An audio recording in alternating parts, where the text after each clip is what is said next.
महिमा हो इस सुंदर समय के लिए। और विशेष करके आप सबों के लिए मैं परमेश्वर का धन्यवादी हूँ और विशेष धन्यवादी हूँ मिस्टर बीके सैमुअल उनके जीवन के लिए, मिसेस सैमुअल के लिए, उनके जीवन के लिए। परमेश्वर ने अभी तक प्रियो को संभाला, परंतु परमेश्वर का वचन अगर हम सबोपदेशक उसका 3 अध्याय में देखेंगे, वहाँ पर इस प्रकार लिखा है, in his time he makes all things beautiful. परमेश्वर अपने समय में जो कार्य करते हैं बहुत ही सुंदर रूप से करते हैं। उसका अर्थ यह है कि हर एक बात का एक निश्चित समय है मेरे प्रियो, हर एक बात का एक निश्चित समय है। इस संसार में आप और मैं चिरस्थाई के लिए यहाँ पर नहीं है, अनंत काल के लिए यहाँ नहीं है। हम थोड़े समय के लिए, थोड़े दिनों के लिए यहाँ पर हम पाए जाते हैं और ये संसार आपके और मेरे लिए जो है अपना घर नहीं है, अपना जगह नहीं है। यहाँ पर आप और मैं परदेसी हैं। हमारा देश सियोन देश है और यहाँ पर आप और मैं कुछ समय के लिए आए हैं और परमेश्वर के योजना के तहत आप और मैं इस संसार में आए हैं। और साथ ही साथ परमेश्वर का योजना यह है कि आप और मैं हमारे जीवन के द्वारा परमेश्वर के नाम को महिमा दें। इसलिए परमेश्वर ने अपने स्वरूप में, अपने समानता में आपको और मुझे बनाया है और समय नियत किया है। किसी का 40, किसी का 60, किसी का 70 और बल के कारण 80 और आगे है। तो परमेश्वर का अनुग्रह हमारे लिए बहुत तायत से है। और इस प्रकार जब आप और मैं इस जीवन में जीते हैं तो हमारा माँ के गर्भ में जब आप और मैं आते हैं तब से लेकर यहाँ पर जब हमारा यात्रा समाप्त हो जाता है, वहाँ तक परमेश्वर ने आपको और मुझे, हम सबों को अगुवाई करते हैं, सहायता करते हैं, मदद करते हैं। और आज इस परिवार प्रियजनों के द्वारा हमने लेट मिस्टर बीके सैमुअल उनके जीवन में से कई सारी अच्छी बातों को गवाही के रूप में हमने सुना। वे एक अच्छा बेटा रहे और समय के आधार पर वे एक अच्छा भाई रहे और एक अच्छा पति रहे और एक अच्छा पापा रहे। और इस प्रकार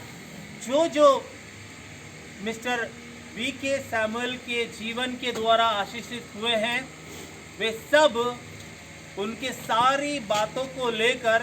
परमेश्वर को बिना धन्यवाद किए रह नहीं पाएंगे। परमेश्वर की महिमा हो कि परमेश्वर ने अपने बेटा को इस संसार में भेजा, इस परिवार में भेजा, ताकि उनके द्वारा बहुत सारे लोग आशीषित होने पाए, परिवार आशीषित होने पाए, ये घराना आशीषित होने पाए। और आज उन सारी बातों को लेकर हम गवाही के रूप में सुना मेरे प्रियो। परंतु जो व्यक्ति जिसके द्वारा ये घराना आशीषित हुआ है, जो जरिया बना, परमेश्वर ने जिनके द्वारा बहुत सारे आशीषों को दिया लोगों के जीवन में, जिनके पास नौकरी नहीं था या जो भी किसी भी प्रकार का परिस्थिति से क्यों ना होकर गुजर रहे हो, उस समय परमेश्वर ने प्रियो के जीवन में जो बातों को डाला और उसी के आधार पर उन्होंने जो भी अपने कदमों को बढ़ाया और अच्छे कार्यों को किया, वे सब केवल और केवल परमेश्वर की महिमा हो, ताकि उनके जीवन के द्वारा परमेश्वर को महिमा मिल सके। और आज आप और मैं यहाँ पर उपस्थित है, परंतु मिस्टर बीके सैमुअल यहाँ पर नहीं है। किसी ने इस प्रकार कहा है कि आपका और मेरा जीवन जो एक ही है, जो परमेश्वर ने आपको मुझे दिया है, और बहुत ही जल्दी इस संसार में ये जीवन समाप्त हो जाएगी। परंतु इसके बाद जब ये शरीर का डेरा को आप और मैं छोड़ देंगे, और आत्मा और प्राण जहाँ से आया अर्थात परमेश्वर से आया और परमेश्वर के पास चला जाएगा, और इस पृथ्वी को हम छोड़कर उस अनंतवास के लिए कूच करेंगे। उसके लिए मेरे प्रियो, इस संसार में जो जीवन आपके लिए मेरे लिए तय किया गया है, उस जीवन में आपको मुझे बुद्धिमानी पूर्वक वाइजली आप और मैं अपने चाल को चलना है, और परमेश्वर के ऊपर विश्वास करने के द्वारा, प्रभु यीशु मसीह के ऊपर भरोसा करने के द्वारा, जब आज आप और मैं यहाँ पाए जाते हैं, कई सारी बातों को, कई सारे उनके अच्छे बातों को हमने परमेश्वर के सन्मुख रखा, परमेश्वर के लोगों के सन्मुख रखा होने पाए। मेरे प्रियो, जब परमेश्वर का वचन भी हम सुनते हैं, इन सारी बातों को लेकर जो सारांश है, उस सारांश को हम समझने का प्रयास करें कि आपका और मेरा जीवन इस संसार में क्या है, किस लिए आप और मैं आए हैं। क्या हर समय के लिए यहाँ पर घर बनाकर यहाँ पर ठहरने के लिए, या हमारा जो योजना, परमेश्वर ने जो योजना आपके और मेरे जीवन में रखा है, वो योजना को पूरा करके हमें अपने जगह पर जाने के लिए। सो परमेश्वर का वचन आपको मुझे स्मरण दिलाता है, जिस प्रकार आपने और मैंने सुना। यहाँ पर हम देखते हैं पहला थिस्सलुनीकियों उसका 4 अध्याय 13वीं आयत से लेकर 18वां आयत तक। ये स्थल कई बार मैंने पढ़ा है, परंतु इस विशेष परिस्थिति में जब परिवार शोक के घड़ी से होकर गुजर रहे हैं, साथ ही साथ हम सब यहाँ पर उपस्थित हैं ताकि परिवार प्रियजनों को हम उत्साहित करें और इस समय ढाढ़स बांधने के लिए उन्हें मदद करें और उन्हें प्रेरित करें, ताकि परमेश्वर जो शांति का दाता परमेश्वर है, वो इस परिवार के प्रियजनों को अपनी स्वर्गीय शांति को प्रदान करे और विश्वास में दृढ़ होकर अपना जीवन को जिए। सो यहाँ पर लिखा गया है, हे भाइयों, हम नहीं चाहते कि तुम उनके विषय में जो सोते हैं अज्ञानी रहो। यहाँ पर प्रेरित पौलुस जो है, इस थिस्सलुनीकियों कलीसिया में जो विश्वासी लोग थे,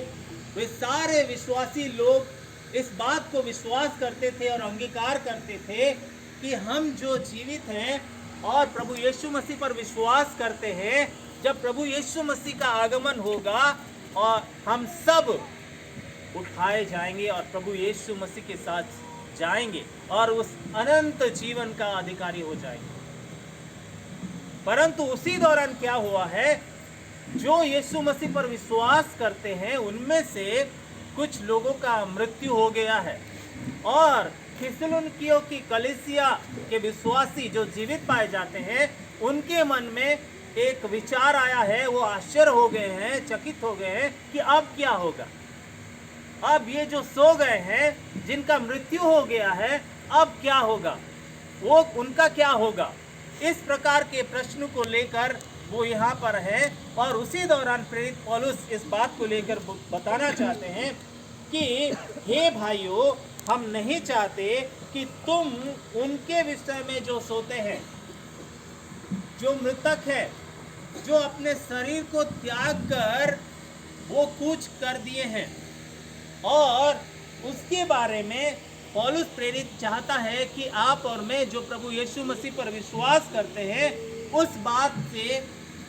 अज्ञानी ना रहें। अर्थात आपको मुझे वो बात को जानने की आवश्यकता है, उस गहराई को, उस रहस्य को जानने की आवश्यकता है। और लिखा है, ऐसा न हो कि तुम दूसरों के समान, अगर हम अनजान रहेंगे उस बात